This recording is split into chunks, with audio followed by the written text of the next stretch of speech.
Programme سے منسلک 4 اداروں پر اضافی پابندیوں کا اعلان کر دیا ہے۔ پابندیوں کا مقصد پاکستان کے طویل فاصلے تک مار کرنے والے میزائلوں کی ترقی پر خدشات کے بعد بڑے پیمانے پر تباہی پھیلانے والے ہتھیاروں کے پھیلاؤ اور ان کی ترسیل کے نظام کو روکنا ہے۔ یعنی پاکستان کا جو دور تک مار کرنے کی صلاحیت ہے کہ پاکستان سے ہٹ کرنا چاہے مڈل ایسٹ میں کسی جگہ پہ، اور سمپلی پاکستان کے بہت سارے جو دفاعی تجزیہ کار ہیں وہ یہ کہتے رہے کہ پاکستان کے بعد یہ کیپیسٹی ہے کہ پاکستان اسرائیل تک کو ہٹ کر سکتا ہے یا انڈیا کے آخری کونے تک جو ہے وہ ہٹ کر سکتا ہے۔ تو ایسی چیزوں کو کاؤنٹر کرنے کے لیے یہ امریکہ نے کیا ہے۔ امریکی محکمہ خارجہ کے مطابق جن 4 اداروں کو پابندی کے لیے نامزد کیا گیا ان میں پاکستان کا نیشنل ڈیولپمنٹ کمپلیکس شامل ہے جو بیلسٹک میزائل پروگرام کی نگرانی کرتا ہے۔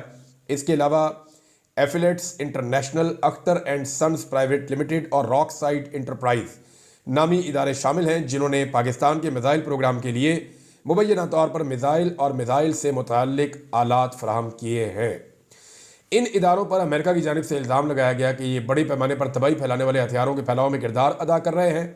یہ پابندیاں ایگزیکٹو آرڈر 13382EO کے تحت لگائی گئی ہیں جس میں بڑے پیمانے پر تباہی پھیلانے والے ہتھیاروں اور ان کی ترسیل کے نظام کو ہدف بنایا گیا ہے۔ یہ جناب خبر ہے، لیکن امریکہ ایسی کوئی پابندی انڈیا پہ نہیں لگاتا۔ انڈیا کے پاس ہتھیار ہیں اور بہت دور تک مار کرنے والے ہتھیار ہیں۔ آپ سوشل میڈیا پہ چلے جائیں اور انڈیا کی کیپیسٹی آپ دیکھ لیں، لیکن امریکہ کو وہاں پہ کوئی اعتراض نہیں ہوتا۔ دنیا کے اور بھی ملک ہیں جن کے پاس بہت دور تک مار کرنے والے ہتھیار ہیں، لیکن وہاں پہ امریکہ کو کوئی اعتراض نہیں ہوتا کیونکہ ان کی خارجہ پالیسی بڑی تگڑی ہے۔ وہ بڑے زبردست طریقے سے اپنے مفاد کے لیے کام کرتے ہیں، جبکہ ہمارے یہاں پہ جو سیاستدان ہے یا جو اسٹیبلشمنٹ ہے وہ ایسا لگتا ہے کہ اپنے ذاتی مفاد کے لیے کام کرتی ہے۔ اس سے پہلے 2023 میں بھی امریکہ نے ایسی کچھ